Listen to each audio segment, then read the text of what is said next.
Hey guys, welcome back to Resistance Chicks. We're your hosts, Leah, the lovely Leah, and Michelle. The lovely Michelle. But that doesn't, that's the not... magnificent Michelle. The moving Michelle. You have to, the moving? The marvelous Michelle. The alliteration. Yeah, my computer's covered with little black hairs. So, it's gonna be a great episode. Today is the 16th of August. It's a Friday. It's our weekly roundup. Okay, so this was Snopes 7 hours ago.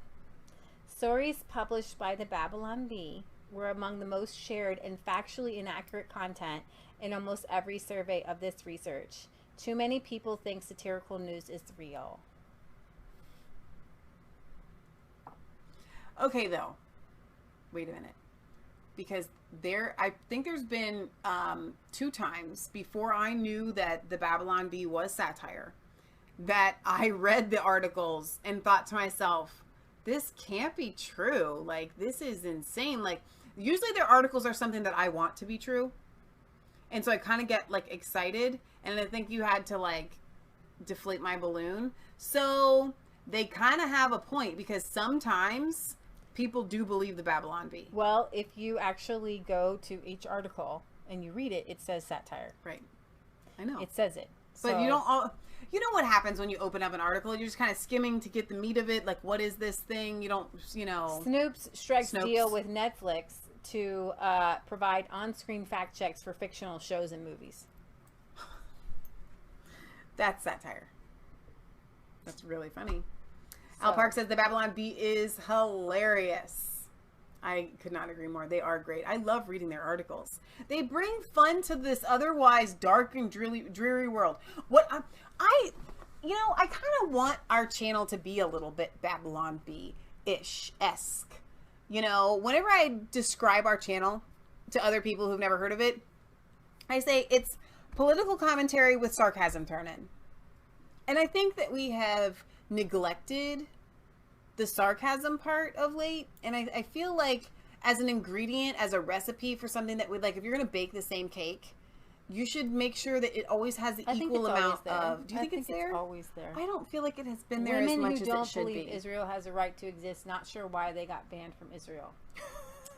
Well, okay, here you go. Yesterday's article in the Wall Street Journal, not Snopes, was that Trump had floated the idea of buying Greenland. No.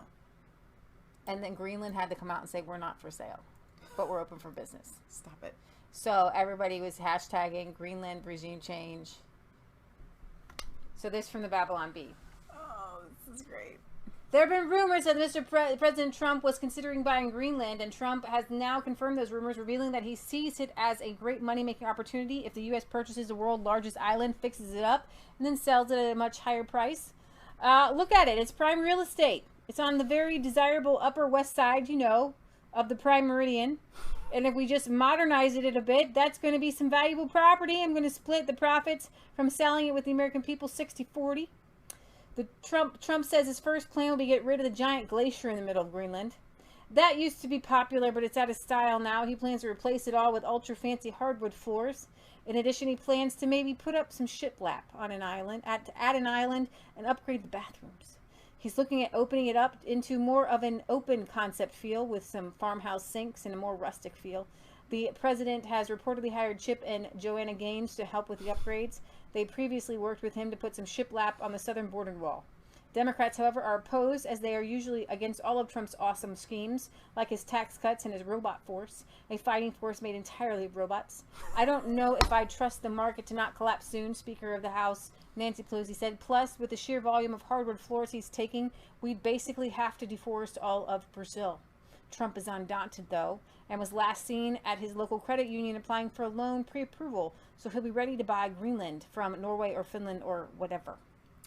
And from what I've heard, it's going to become a tropical getaway.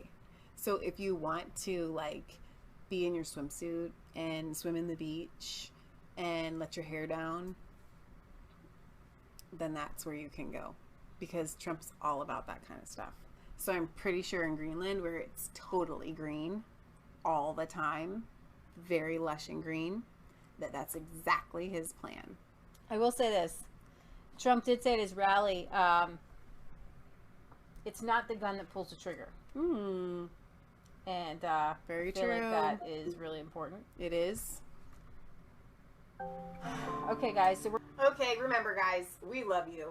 God loves you. God bless. If you want to send us your letters, P.O. Box 107, Milford, Ohio 45150. We will read them on air unless otherwise notified.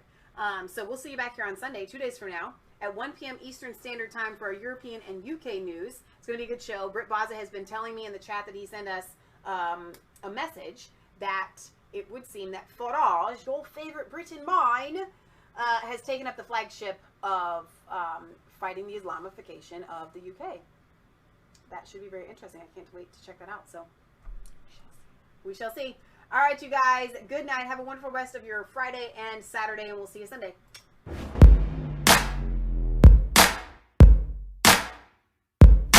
I was cold, all alone. No place for home. Every day, so afraid. But you go.